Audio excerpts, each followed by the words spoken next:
thumbs up for that. I have never seen that shirt outside of Hot Topic. I bought it when my sister came home, and they had a $10 tea thing, and I got 3 of them. I can't remember what the other 2 were, but one of them was the demon one. And I just thought it was so cool to see somebody else with a shirt that I had, that I didn't think anybody else would get. It was kind of surprising. But yeah, she was pretty. There was a lady who had mostly dressed, but then she had like those fur leggings that were in rainbow, and that was cool. I thought that was neat. There was a guy I saw who did karaoke. I can't remember what he did. He was all right, but he had fun with it. Is anybody chatting? Hello from Italy. Via almost an hour ago. I don't know why they do this. Radio Aversa City. Well, hello too. I used to know somebody from Italy on Second Life. I believe Michael or Michelle. I can't remember how it's pronounced, but he was a member of the Demon Brood, and he was, I believe, in Italy. Or at one point, I know he's European. I remember him talking about Italy and whatnot. Maybe it was a visit or whatnot, but I know that he has talked about it before. So, I'm sorry, I'm using the Spreaker deck, and it's got a little yellow icon for broadcasts, and I was hoping it would flash if somebody talked to me. Apparently it doesn't, and due to the time thing being screwed up, I'm not sure when you posted that. I know it wasn't an hour ago, because I've only been going for 32 minutes, so. But then, hello there. So yeah, there were a lot of people. If I were looking for somebody to spend the night with, that would have been one of the perfect places. It's just, again, because of my lack of emotion, I would feel, even though it was just, and the Phantom producer, Samantha, has said there's nothing wrong with just going out and having a fling with somebody, or just having sex with somebody. You know, there's nothing wrong with that. And I get that. And I get that maybe there are some people who are like, some ladies who are like me, who might not have much emotional capacity. You know, they don't feel connection. They're just trying to spend, one less night alone. I get it. It's just, because of my upbringing, because I was brought up in a Catholic mindset, and the funny thing was, neither of my parents, my mom was Methodist, I believe, Methodist or Lutheran, and my dad was Christian or Catholic, or whichever one it is, and she converted to be with him. This was still in the 60s and 70s, so I think this was still around the time there was a little schism there. But because of that, I have a real problem with guilt. I take on guilt from things. I look at things, and whether they're right or wrong for other people, anytime I think about them, I feel guilty. So, and that's not healthy. I know that's not healthy. I just can't get out of it. So, one other thing, I was writing in my journal at the dance. And one of the things I wrote is that this is getting close to a time where if I don't tear this brick wall down of my emotions, I'm probably never going to. And I really need to. It's not healthy to live like this. Yes, I know that when the wall comes crumbling down, I'll get all the bad shit as well as the good. And it's because of the bad that I keep this wall up, because I don't think I have the strength to fight against it. And yeah, you're going to win some, you're going to lose some. That's just how life goes. But I'm so mortified about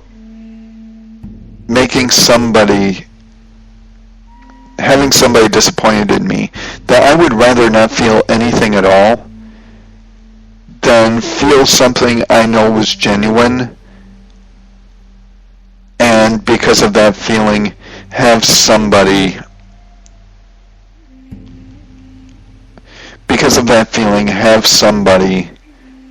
disappointed in me, whether or not it was meanly intended or whatnot, or just because something that I feel and maybe something that I say truly comes from me, having somebody disappointed in it would just kill me.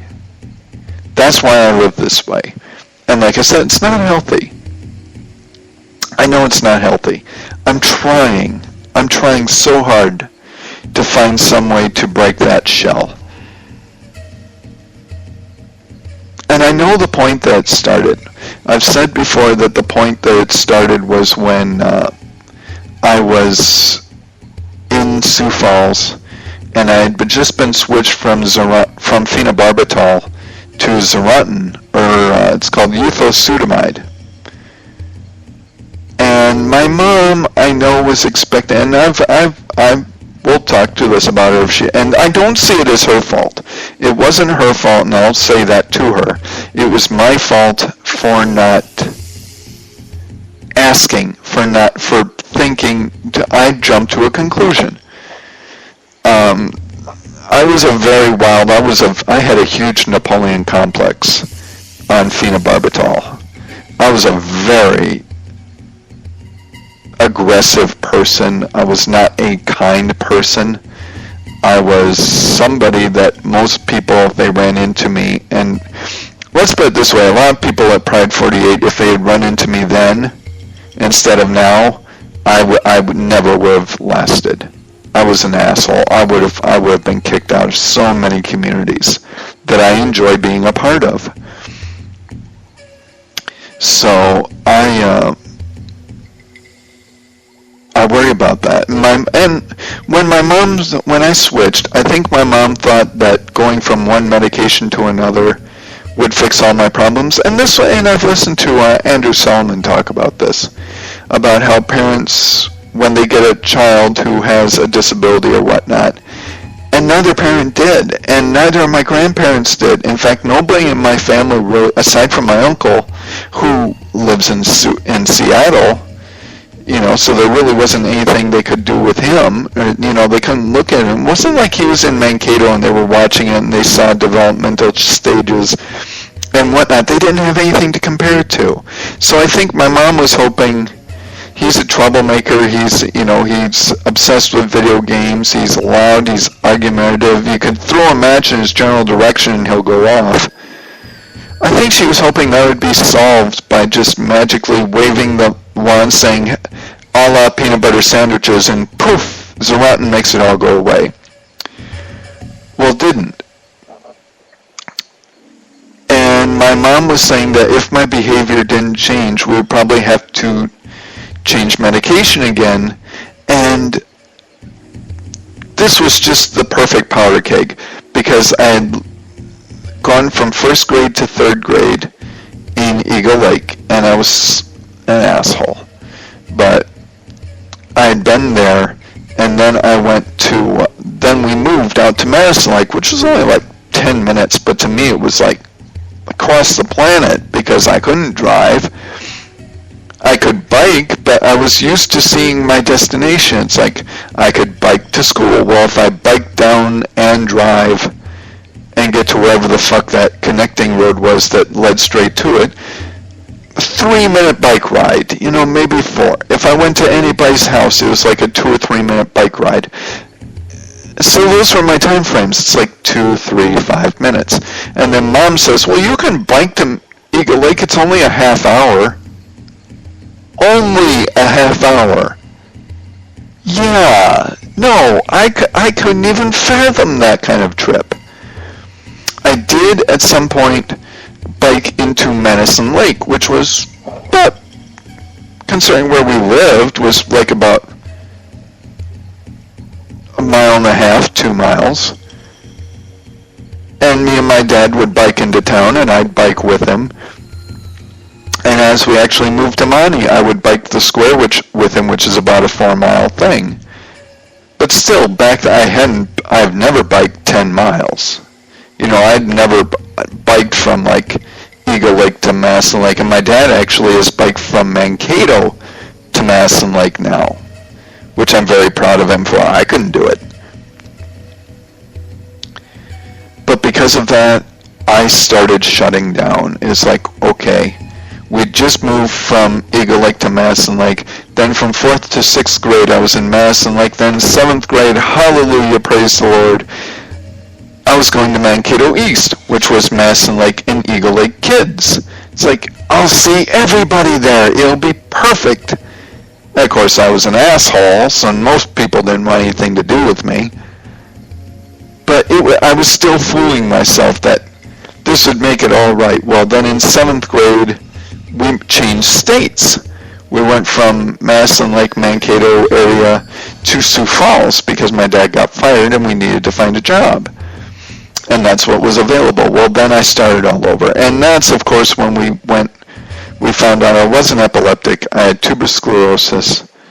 And I was going to the university under Kenneth Swayman in the University of Minnesota. And he suggested going from phenobarbital to Xarelto over the 8th grade school year. So, and it was just horrible. I really should have failed that grade. But I made it through somehow, D's and F's and C's, and it was rebellion. I could have done so much better, but I was so intent on rebelling and saying, I figured if I pushed hard enough, that, somehow Dad would find a job or something and we'd move back to Mankato. So that's what I was trying to do the whole year. But then when Mom said, if your mood doesn't improve, because she was still hoping that the medication would do it, that we're going to have to change meds, well, that's why I decided to shut down. Commander Data was a popular character on the new Star Trek The Next Generation, was an android, so I had that to look from. The Equalizer, Edward Woodward, was a person with very little emotion. Jeremy Brett, with Sherlock Holmes, who was also on at the time, was someone of little emotion. So I had these quote-unquote role models I could follow, and in fact there was a thing where a kid decided to emulate Data, and that's of course what I was doing. When we moved to Minnesota, I asked Mom if I could scream because I was so happy that we'd stop moving. She said yes, and I did, and it felt so good. I think I was starting to come out of the bubble a little bit. The thing that trapped me in there, and I'm sorry this is going long, and I'm wandering, but this is what I do. When we came home, or when we went to Litchfield, because my mom loves the Amish and they have a thing down there, I met a girl called Mina Hasselrud, who, if I'm thinking is right, just died about 2 years ago. I actually have the clippings in the report.